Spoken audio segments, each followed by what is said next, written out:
হযরত আব্বাস রাদিয়াল্লাহু তাআলা হতে বর্ণিত, তিনি বলেন, যে সমস্ত ব্যবসায়ীরা পরিমাণকৃত বস্তুর ব্যবসা করে তাদেরকে উদ্দেশ্য করে হুজুর সাল্লাল্লাহু আলাইহি সাল্লাম বলেছেন, তোমরা এমন দুটি কাজের দায়িত্ব গ্রহণ করেছ যার কারণে তোমাদের পূর্ববর্তী কয়েকটি জাতি ধ্বংস হয়েছিল।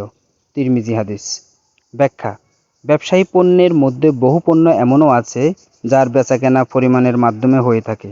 সমাজে কিছু সংখ্যক অসৎ ব্যবসায়ী দেখা যায় যারা খরিদ করার সময় পরিমাণে বেশি গ্রহণ করে, আবার বিক্রির সময় প্রতারণা করে ওজন কম দেয়। শরীয়তের দৃষ্টিতে এটি একটি মারাত্মক পাপ। পবিত্র কোরআনের বহু জায়গায় আল্লাহ তাআলা এই পাপ সম্পর্কে মানবজাতিকে সাবধান করে দিয়েছেন। যেমনটা আল্লাহ রাব্বুল আলামিন সূরা মুতাফফিফিনের 1-3 নম্বর আয়াতে বলেন, পরিতাপ সেই সকল পরিমাণকারীদের জন্য যারা লোকের কাছ থেকে পরিমাণে পুরোপুরি গ্রহণ করে কিন্তু তাদেরকে দেওয়ার বেলায় পরিমাণে কম দেয়।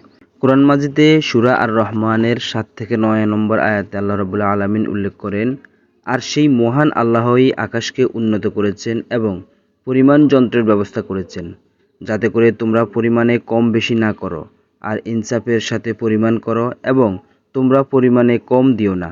হযরত শুআয়ব আলাইহিসসালাম আল্লাহ তাআলা নবী হিসেবে এমন একটি জাতির কাছে প্রেরণ করেছিলেন যারা ছিল ব্যবসায়ী এবং পরিমাণে কম বেশি করার পাপ তাদের মধ্যে সংক্রামক ব্যাধির ন্যায় প্রসারিত হয়েছিল। আল্লাহ হযরত শুআয়বকে জীবনের নিম্নলিখিত মর্মে তাদেরকে সাবধান করে দিয়েছিলেন। আর শুআয়ব আলাইহিসসালাম বলেন, হে আমার স্বজাতি, তোমরা আল্লাহর দাসত্ব কবুল করে তার ইবাদত করো। একমাত্র তিনি ব্যতীত তোমাদের অন্য কোনো মাবুদ নেই। তোমরা পরিমাণে কম করো না। আমি তো তোমাদেরকে সচ্ছল অবস্থায় দেখেছি, আর আমি তোমাদের জন্য এক ভয়াবহ দিনের শাস্তির ভীতি প্রদর্শন করেছি।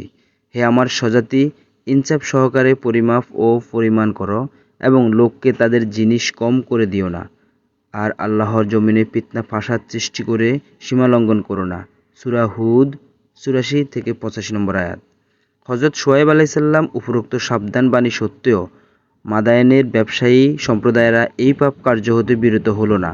ফলে আসমানি গজব তাদের একেবারেই ধ্বংস করে দিয়েছিল।